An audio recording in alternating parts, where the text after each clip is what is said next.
Sa mapagpalang araw po sa ating lahat. Ako si Godfrey Quizon and this is my devotion for today, August 6.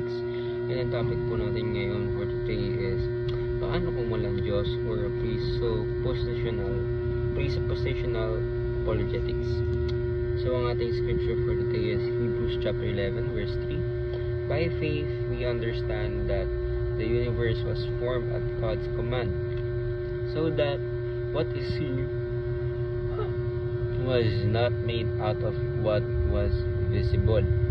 So, ang ating concept for today is presuppositional apologetics. So, ano po ba yun? So, it is the method of defending the faith that begins with the acknowledgement that everyone operates from foundational beliefs or presupposition. This approach argues that the Christian worldview alone provides the necessary foundation for logic, morality, science, and meaning. This method takes seriously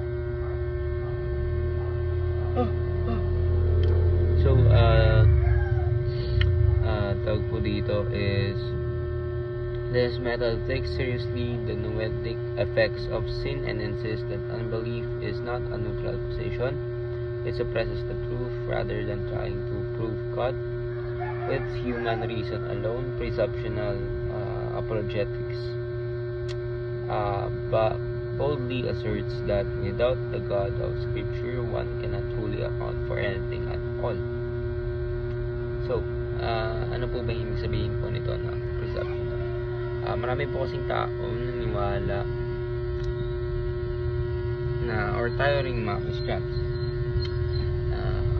Kasi kung yung ibang tao kasi naniniwala na wala talagang Diyos, yan sinasabi nila na out of nothing na-create ang buong universe. Pero kung out of nothing po ang ating universe, ang ating universe alone naman ay kumbaga ang isang bagay kailangan may cause para magkaroon or mag-exist dito sa mundo or sa ating universe.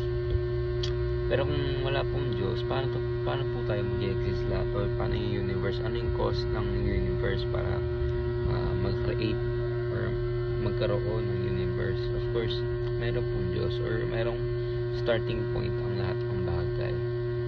So, ang ating Panginoon po yun. Dahil kung wala pong Panginoon, wala pong lahat. Kasi, paano po mag-exist tayo or tayong mga may rational minds if yung creator po natin is hindi rational or out of nothing lang tayo, paano po magkakaroon ng rational na bagay or rational tayo na beings out of a irrational something, diba? Hindi man po pwede na nagmula tayo sa wala tapos ngayon tayo mismo ay rational beings or nakakapag-isip tayo ng atin na may free will tayo. So ating teaching for today is the Bible is the highest authority.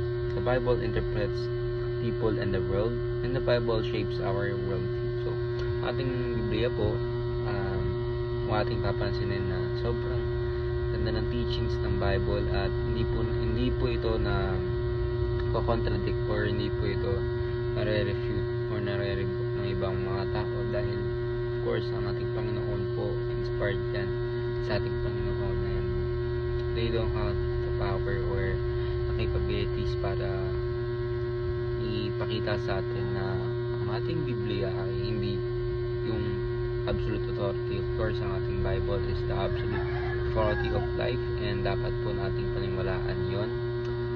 At wala na pong iba dahil of course talagang ito po yung Bible po yung nag-i-interpret sa atin kung paano ba yung foundation ng mundo, ano po ba yung mundo natin and paano po tayo nabuo.